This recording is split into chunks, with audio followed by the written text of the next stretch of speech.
네, 안녕하세요. 그러면 발표 시작하도록 하겠습니다. 저는 설계팀 통합과정 2년차 김주현입니다. 오늘 발표드릴 내용은 다음과 같습니다. 그래서 우선 제가 들어온 지 1년 정도 됐는데 어떤 일들을 했었고 또 현재 진행 중인 연구에 대한 내용은 어떤 것들이 있고 그다음에 퓨처워크로서 어떤 연구들을 좀 고민하고 있는지 순서대로 좀 설명을 드리도록 하겠습니다.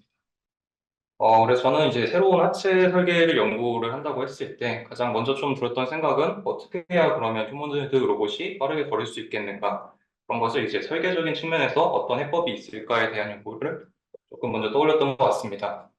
그래서 가장 좀 잘 알려져 있고 명확한 해법 중에 하나가 이제 매스와 이너시아를 줄이는 설계에 대한 내용이라고 생각을 하였습니다. 그렇게 되면 이제 발목이 가벼워져서 빠른 레그 스윙이 가능해지고 또 이너시아가 줄어들기 때문에 모터 입장에서는 부담해야 되는 토크가 줄어들게 됩니다.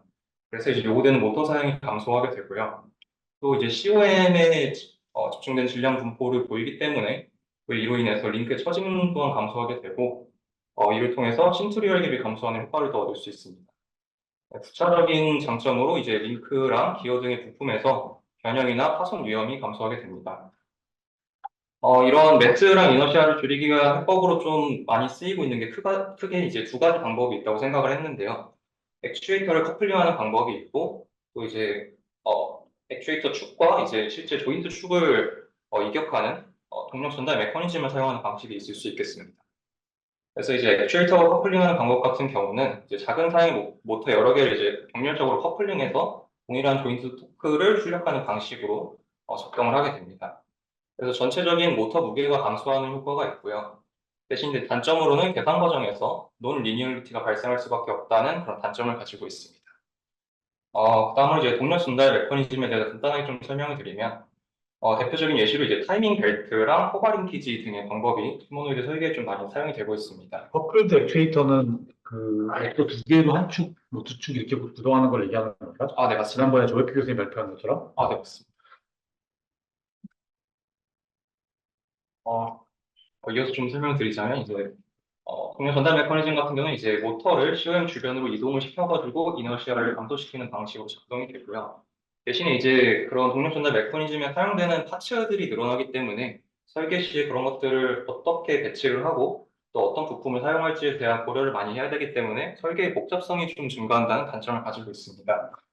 그리고 이제 포가링 TG 같은 경우는 그 감속비가 비선형적으로 변화한다는 특징을 갖고 있기 때문에 설계에 사용하려면 그런 감속비에 대한 고려가 필요하다는 좀 단점을 가지고 있습니다. 그래서 이러한 액추에이터 커플링과 그다음에 동력 전달 메커니즘을 사용한 휴머노이드 로봇이 어떤 게 있나 좀 생각을 해보니까 다음과 같이 이제 세 개의 좀 대표적인 예시를 설명드릴 수 있을 것 같습니다. 각각 로봇은 이제 룰라와 텔로, 그다음 캥거루 이렇게 세 가지에 대해서 설계적으로 그냥 특징을 간단하게 좀 언급드리고 넘어가고자 합니다.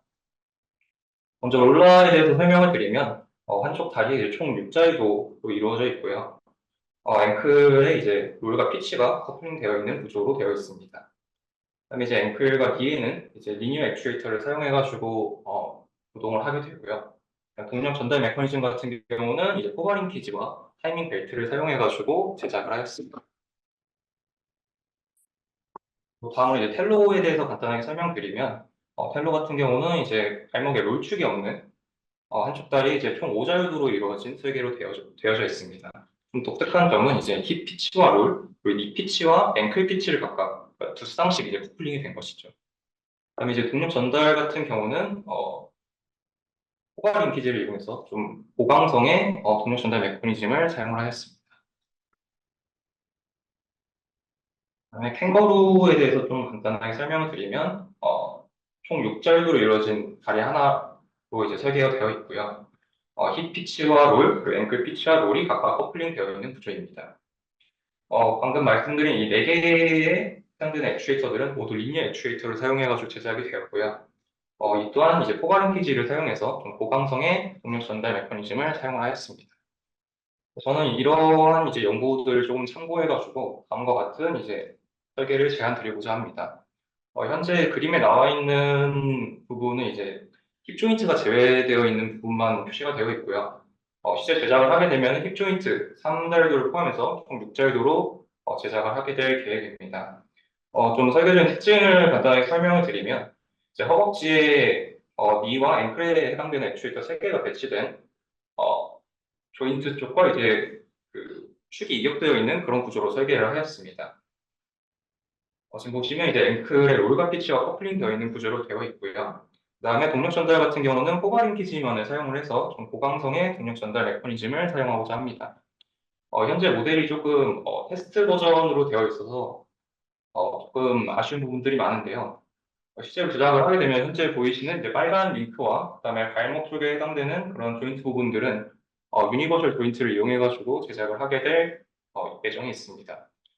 그래서 지금 왼쪽 그림에서 보시면 빨간색 동그라미로 표시된 위치에 이제 실제 모터가 들어가는 부분이라고 보시면 될 것 같고요. 오른쪽 그림에서 표시된 이제 빨간색 화살표는 이제 액추에이터가 구동되는 회전축을 나타내고 파란색 화살표 같은 경우는 이제 실제 무릎과 발목에 해당되는 그 조인트의 회전축들을 나타내게 됩니다. 그래서 가동되는 영상을 간단하게 좀 첨부를 드렸는데요. 각각 이제 왼쪽부터 니 피치에 해당되는 것, 앵클 피치, 앵클 롤에 해당되는 움직임을 보여주는 비디오라고 보시면 될 것 같습니다.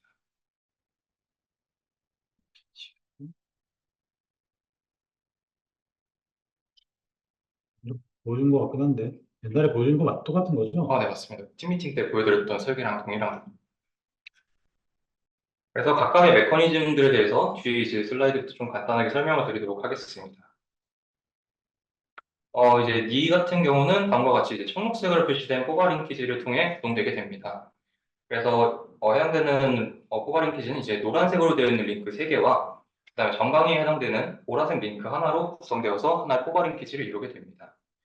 빨간색으로 표시된 곳에 이제 니 액추에이터가 들어가 있고요. 파란색으로 표시된 파란색 화살표로 표시된 곳에서 이제 니 조인트가 위치해 있다 이렇게 보시면 될 것 같습니다. 그래서 여기 가운데 그림에 표시된 이제 빨간색 실선으로 표시된 인풋 링크가 점선 위치에서 실선 위치로 움직일 때 파란색 실선으로 표시된 아웃풋 링크의 위치가 점선 위치에서 실선 위치로 움직이는 방식으로 이렇게 구동되게 됩니다. 그래서 오른쪽 동영상과 같은 방식으로 이제 구동된다 이렇게 보시면 될 것 같습니다. 다음으로 이제 앵클의 구동 메커니즘에 대해서 조금 설명을 드리겠습니다. 여기 좀 그림이 복잡하긴 한데요. 이제 하나씩 설명을 드리면 이제 2개의 포괄링 키지를 이용해서 구동이 되는 방식인데 마젠타색으로 표시된 포괄링 키지 하나와 그다음에 연두색으로 표시된 포괄링 키지 하나로 구동이 되게 됩니다. 그래서 마젠타색으로 표시된 포괄링 키지 같은 경우는 노란색 링크 하나와 그다음에 삼각형으로 표시된 파란색 링크 하나, 그다음에 하늘색으로 표시된 링크 2개 이렇게 해서 하나의 포괄링 키지를 이루게 되고요. 그다음에 연두색 포괄링 키지 같은 경우는 이제 삼각형의 링크 하나, 그다음에 빨간색으로 된 링크 하나, 그리고 보라색으로 된 링크 하나와 그다음 발목 쪽에 보이는 링크 하나로 해서 총 4개의 링크가 포괄링 키지 하나를 이루게 됩니다. 그다음에 액추에이터의 위치는 동일하게 이제 빨간색 화살표로 회전축을 표시를 했고요. 그다음에 발목의 조인트의 축은 이제 파란색 화살표로 표시를 하였습니다. 그래서 우선 앵클 피치 메커니즘에 대해서 좀 설명을 드리면, 지금 보시는 이제 하늘색의 짧은 링크가 양쪽에 이제 달려 있는데 그 2개의 링크가 이제 인풋 링크라고 생각을 하시면 될 것 같습니다. 그래서 이 인풋 링크가 이제 회전을 하게 될 때, 마젠타색 포괄 링키지에서 그 파란색 이제 삼각형에 해당되는 링크가 회전을 하게 되고, 이 회전으로 인해 그 연두색 포괄 링키지에 있는 링크들이 회전하는 방식으로 구동이 되게 됩니다. 그래서 동일하게 이제 빨간색 점선 위치에서 실선 위치로 같은 방향으로 이제 회전을 할 때, 앵클 피치에 대한 움직임이 구현이 된다 이렇게 생각을 하시면 될 것 같습니다. 다음으로 이제 앵클 롤에 대한 움직임입니다. 실제로 이제 구동되는 데 사용되는 링크들은 이전에 앵클 피치와 동일하고요. 대신에 이제 인풋 링크가 반대 방향으로 회전을 할 때 이제 앵클 롤에 대한 움직임이 구현된다. 이렇게 생각을 하시면 좋을 것 같습니다. 그래서 이제 제가 설계를 하고 이제 좀 특징 같은 거를 분석을 해봤는데요. 이제 톡카비와 좀 유사한 특징도 있고 다른 특징도 있는 것 같습니다. 그래서 우선 좀 유사한 특징에 대해 설명을 드리면 이제 앵클의 포지션 같은 경우는 니의 액추에이터 회전함에 따라 결정이 되게 됩니다. 그다음에 이제 앵클의 오리엔테이션은 니와 앵클의 액추에이터 세 개의 이제 조합에 의해서 결정이 되게 되고요. 그다음에 다음에 보이는 게 이제 커플링에 의한 좀 토카비와는 대비된 차이라고 생각이 되는데 이제 토카비 같은 경우는 앵클 피치를 고정한 채로 니 피치를 이제 니 액추에이터만을 이용해서 이제 구동하는 것이 가능했었는데 제 설계에서는 그게 불가능하게 됩니다. 또 이제 물론 당연하게도 이제 앵클 오리엔테이션을 유지하면서 니 피치만을 제어하는 것도 불가능합니다. 그래서 이거는 이제 세 개의 액추에이터가 다 커플링되어 있기 때문에 나타나는 현상으로 생각이 되고요.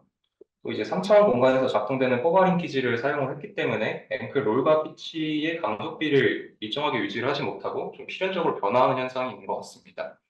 이건 이제 사지탈 플레인을 이제 투영을 해서 봤을 때 그 포괄링키지의 길이들이 계속 포지션에 따라 변화하기 때문에 그 투영된 길이들이 변화하기 때문에 나타나는 현상으로 일단 분석을 하였습니다. 근데 불가능한 게 뭐가 불가능하다는 잘 이해가 안 가요. 그러니까 이제 지금 포괄 보면은, 네가 지금 우리가 제어하고자 하는 게 네, 3자유도고, 네. 니랑 앵클 2자유도. 움직임을 좀 보여드리자면 이제 토카비 같은 경우는 이제 앵클을 이제 고정한 채로 이제 무릎만 움직여서 이런 식으로 하는 게 가능한데 이제 이 설계 같은 경우는 그 앵클의 액추에이터를 그냥 움직이지 않고 고정을 하고 니의 액추에이터만 이용해서 하는 그런 동작이 안 된다 이런 설계가 있습니다. 세 개를 다 이용하면 되잖아. 네, 맞습니다. 3자유도 모두 세 개고. 맞습니다. 어. 그래서 이제 커플링되어 있다에서 오는 그냥 특징이라고 생각을 해서 그걸 좀 풀린다고 쓰면 되는 거지, 불가능하다는 건 좀 이상한 것 같아. 표현을 조금 오케이, 수정하겠습니다. 알겠습니다. 그래서 이제 저는 이제 제가 설계하는 것에 좀 키네매틱스적이라든가 좀 다이나믹스적인 타당성을 조금 분석을 하기 위해서 해당 지금 보이는 논문을 좀 참고해서 케이스 스터디를 진행을 하였습니다. 해당 논문에 대해서 좀 간단하게 설명을 드리면 이제 휴머노이드 로봇이 계단을 올라가는 상황에 있어서 그 앵클과 이제 펠비스 트라젝토리를 만드는 그런 방법에 대한 연구를 소개하는 논문입니다. 그래서 저는 이 논문에 나와 있는 방법을 참고하여서 제 하체 이제 워크스페이스와 그다음에 조인트 토크를 분석을 진행을 하였습니다. 그래서 우선 그 앵클 트라젝토리 제너레이션에 대해서 좀 간단하게 설명을 드리면 다음과 같이 이제 5번식과 6번식을 통해서 앵클 트라젝토리를 형성을 하게 됩니다. 그래서 ZX 플레인에서 봤을 때 이제 속도에 대한 거를 무시하고 트라젝토리가 어떻게 나오는지 경로만 확인을 하게 되면 이제 5번식을 통해서 만들어줄 수 있게 됩니다.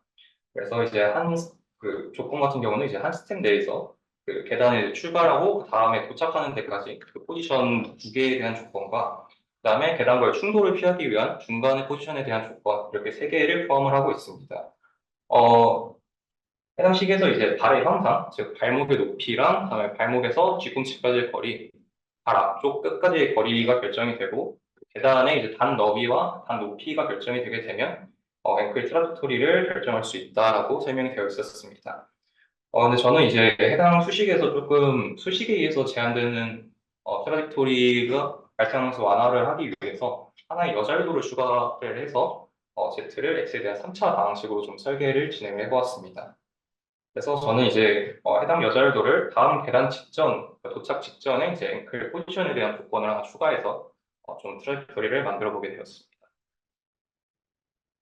다음으로 이제 페비스 트라젝토리를 만드는 데에 대한 좀 설명을 간략하게 드리고자 합니다. 해당 논문에서 이제 소개된 내용은 버블 서페이지에서 이제 페비스가 존재할 수 있는 영역을 회색으로 표시를 하였습니다. 해당 조건들 같은 경우는 뒤에서 이제 수식으로 간단하게 설명을 드릴 예정인데, 먼저 좀 말씀을 드리면 이제 페비스가 서커트 폴리곤 내에 있을 조건, 또 계단과 정강이가 같지 않는 조건, 또 펠비스와 계단 사이의 높이를 일정 수준 이상이 되게 하는 조건 등을 포함을 하고 있습니다. 저는 이제 이게 영역으로 나오기 때문에 저는 이제 트라이크를 만들 때 LIPM을 이용한 계단 오르기와 유사하게 계단 기울기가 동일한 직선의 펠비스 트라이토리를 생성하는 방식으로 좀 케이스 스터디를 진행을 하였습니다. 그래서 이제 위에 두 조건을 만족하면서 다음 스텝과 연속적으로 이어지도록 하는 그런 펠비스 트라이토리를 생성을 하였습니다. 이제 그 트랙터를 생성할 때 좀 필요한 변수 중에 하나가 이제 피머와 TBI 길이가 될 텐데 그 길이는 이제 토카비와 동일하게 350mm로 설정을 하여서 분석을 진행하였습니다.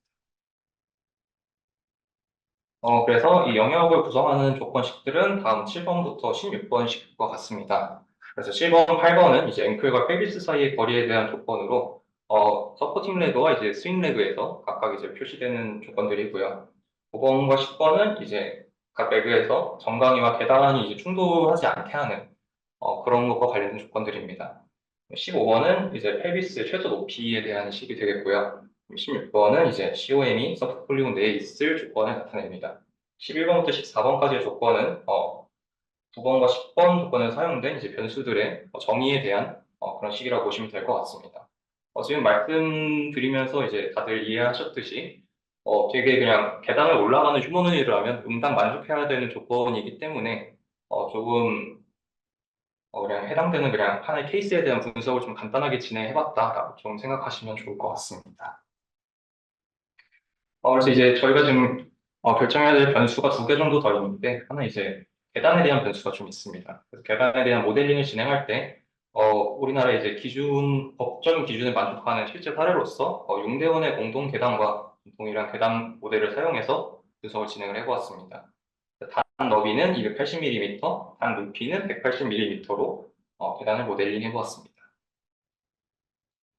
그래서 지금까지 설명드린 이제 수식을 통해 이제 구해진 이제 페비스의 존재가 가능한 그런 영역과 그다음에 앵클 트라젝토리에 대한 것이 이제 왼쪽 그림과 같습니다. 가운데에 표시되어 있는 그림은 이제 다음 스텝으로 연속된 스텝으로 연결될 때 그 다음에 존재할 영역과 트라젝토리에 대한 그림이고요. 이제 연두색으로 표시된 부분은 이제 공통 영역이라고 보시면 될 것 같습니다. 그다음에 세 번째 그림 같은 경우는 이제 서포팅 레그의 앵클 포지션을 기준으로 했을 때 그 페비스의 포지션이 어디까지 갈 수 있는지, 리처블한 리전이라고 보시면 될 것 같습니다. 빨간색은 풋 포지션이에요. 네, 맞습니다. 앵클의 트라젝토리라고 보시면 되겠습니다. 그래서 해당 논문에 설명된 내용 중에 그 스윙 레그에 대한 조건이 따로 표시된 부분이 없어가지고 그런 컨스트레인트를 보장을 하면서 좀 신경을 안 써주기 위해서 공통 영역에서 다음 공통 영역으로 이동하는 그런 페비스 트라젝토리를 사용을 했습니다. 그다음에 이제 세 번째 그림에서 보실 수 있듯이 현재 이제 서포팅 레그를 기준으로 했을 때 이제 페비스가 존재할 수 있는 영역이 이전 스텝과 다음 스텝에서 모두 포함이 되고 있기 때문에 또 그런 부분도 조건을 만족한다 이렇게 보시면 될 것 같습니다. 그래서 이제 실제 매트랩을 통해 이제 시뮬레이션 한 영상은 이제 오른쪽과 같습니다. 왼쪽 그림 같은 경우는 제가 실제로 사용한 이제 페비스 트라젝토리와 그다음에 앵글 트라젝토리에 대한 부분을 나타내는 것이라고 보시면 될 것 같습니다. 그래서 지면과 힙 조인트 사이 높이는 이제 550mm로 설정을 하였고 발의 크기는 복합의 3분의 2로 가정하여서 해당 트라젝토리들을 형성을 해주게 되었습니다. 그래서 저는 해당 이제 케이스 스터디를 통해서 이제 키네매틱스적으로는 이제 설계가 계단을 오를 수 있을 정도의 타당성을 보이고 있다라고 생각을 하고 이제 조인트 토크 같은 것들을 분석을 하기 위해 다음 이제 케이스 스터디로 넘어가도록 하겠습니다. 그래서 제가 하는 설계에서 좀 많이 등장하고 좀 가장 특징적인 부분 중에 하나가 호가링키지를 사용한다는 점일 것 같습니다. 그래서 호가링키지에 대한 특징을 좀 간략하게 설명드리고 넘어가고자 합니다. 그래서 호가링키지의 특징 중에 하나가 타이밍 벨트에 비해 좀 무겁지만 높은 강성을 지닌다는 것입니다. 그리고 이제 오른쪽에 나타낸 식과 같이 이제 인풋 각도인 세타2에 대해서 세타4가 아웃풋 각도인 세타4가 다음과 같이 상당히 이제 비선형적인 그런 함수로 표현이 되게 됩니다. 이게 이제 키네매틱스적인 특징에서 나오는 식이기 때문에 뭐 다른 특징이 있는 게 아니라 그런 키네매틱스를 분석을 하게 되면 이제 평행사변형을 제외한 형상에서 호가림 기지는 비선형적으로 변화하는 감속비가 발생하게 됩니다. 그래서 이런 감속비 변화를 이용해가지고 조인트 토크를 스무딩하는 그 액추에이터 토크를 스무딩하는 그런 연구들이 좀 진행이 됐어가지고 그런 이제 호가링키지의 길이를 해당 이제 스무딩이 가능하도록 좀 하는 것들을 이제 케이스 스터디로 진행을 하였습니다. 그래서 이 단순화된 모델은 이제 왼쪽 그림과 같습니다. 사지탈 플레인에 투영된 제가 사용한 이제 단순화된 모델인데요. 힙 피치 축과 그다음에 이제 니 피치 조인트 이렇게 두 개만을 존재한다고 가정을 하였고 그다음에 발 같은 경우는 포인트 푸스로 가정을 해서 모델을 좀 단순화하였습니다. 가운데 있는 그림 같은 경우는 이제 Introduction to Humanoid Robotics에 소개된 이제 LIPM을 이용한 이제 계단 오르기에서의 이제 그림을 좀 도식화한 부분입니다. 그래서 해당 모델을 사용해서 그라운드 리액션 포스를 구해주게 되었고, 그때의 포스와 동일한 힘이 이제 발에서 출력이 되도록 자코비안을 이용해서 조인트 토크를 계산하였습니다. 그렇게 계산된 조인트 토크가 가장 오른쪽에 있는 그림에서 보실 수 있는 그런 그래프라고 생각하시면 될 것 같습니다. 그래서 각각의 경우에서 이제 180mm의 단차를 갖는 경우랑 130mm의 단차를 갖는 경우 그 두 가지에 대해서 이제 어, 그려진 플랫이라고 보시면 될 것 같고요. 제가 목표로 하는 부분은 이제 조인트 토크가 필요한 게 큰 범위에서는 큰 감속비를 갖도록 또 작은 범위에서는 작은 감속비를 갖도록 하는 링크를 설계하는 것을 목표로 했습니다. 그래서 다음은 이제 포괄링키지의 링크 길이들을 각각 설정하는 부분인데요. 그 포괄링키지를 이용한 설계의 그냥 타당성을 보여주기 위해 하나의 이제 만족하는 예시를 찾는 과정이었다. 이렇게 생각하고 봐주시면 좀 감사하겠습니다. 그래서 링크 길이 L1 같은 경우는 이전에 이제 계단을 올라가는 상황에서 설정하였던 톡가비와 동일한 350mm를 사용을 하였고요. L4 같은 경우는 이제 실제 설계를 하는 데 있어서 대략적으로 3분의 1 정도 길이가 될 것 같다는 생각을 해서 그 정도 길이인 110mm로 고정을 한 채로 진행을 하였습니다. 나머지 L2와 L3의 경우는 이제 제가 이제 원하는 그 감속비의 양상을 보이도록 하는 것들을 좀 임의로 설정을 해서 진행을 하였습니다. 그래서 가운데 있는 그래프가 이제 감속비 변화에 대한 그래프인데요. 피크 밸류 같은 경우는 이제 싱글러지 근처에서 발생을 하고, 음해각 같은 경우는 이제 인풋 링크랑 아웃풋 링크가 반대 방향으로 회전하는 범위에서 발생을 하게 됩니다. 다음 그래프에서 보실 수 있듯이 상당히 이제 비선형적으로 변화하는 것을 보실 수가 있는데요. 이 감속기를 사용함으로 인해서 이제 오른쪽 그래프와 같이 액추에이터 토크가 스무딩 되는 것을 확인하실 수 있을 것 같습니다. 그래서 이전에는 좀 높은 토크가 필요한 구간에서는 좀 적은 토크를 사용하도록 변화를 했고요. 좀 작은 토크가 필요했던 부분은 좀 큰 토크가 되게 해서 좀 평탄화되는 부분, 평탄화되는 이제 그래프를 보이게 되었다. 이렇게 이해해 주시면 좋을 것 같습니다. 그래서 이런 케이스 스터디를 통해 얻을 수 있던 결론은 제 이제 포괄링 기지를 이용한 설계를 통해 비교적 작은 액추에이터를 사용하여서도 동일한 이제 조인트 토크를 낼 수 있기 때문에 매스와 이너시아가 작아지도록 하는 설계가 가능한 그런 설계였다. 이런 식으로 좀 타당성을 평가할 수 있었던 것 같습니다. 그래서 제 케이스 스터디에 대한 결론은 이제 다음과 같습니다. 한계점에 대해서 먼저 좀 설명을 드리자면 논문 하나만을 참고해서 이제 하나의 알고리즘으로만 진행을 하였기 때문에 그런 부분에서 좀 한계가 있었다고 생각을 하고요. 또 이제 보잉 패턴을 생성하는 과정에서 앵클 피치를 고정해서 항상 지면과 발이 평행하게만 유지하는 경우 하나만을 다루었다라는 한계가 있는 것 같습니다. 또 모델의 단순화를 위해 사지탈 플레인에 투영된 2D 케이스만을 다루었고요. 대신에 이제 키네매틱스적으로 이제 설계가 계단을 오르기에 타당하다 그런 타당성을 보여주었고 또 이제 포괄 인키지를 사용했을 때 그 액추에이터 토크가 스무딩되는 개형을 보여주어서 좀 그런 설계 타당성을 보여주었다고 생각을 합니다. 그래서 이제 그런 부족했던 한계점들을 좀 보완하기 위해 다음과 같은 이제 퓨처 워크를 고민 중에 있습니다. 그래서 3차원에서 계단을 올릴 때 앵클 다이나믹스에 대한 분석을 좀 해볼 예정이고요. 그에 대한 좀 구체적인 예시로서 커플링 되어 있는 앵클 조인트에서 이제 포괄링키지 길이가 변화할 때 감속비 변화가 어떻게 되는지를 좀 분석할 예정입니다. 그다음에 이제 3D LIPM 모델을 이용해서 필요한 이제 앵클 액추에이터 토크를 분석할 예정입니다. 또 이전에 이제 케이스 스터디에서는 하나의 그냥 감속비 양상을 보여주는 링크 길이만을 사용을 했는데 실제 다양한 상황에서 좀 최적의 성능을 내기 위해서 링크 길이를 최적화하는 과정을 좀 연구해보고자 합니다.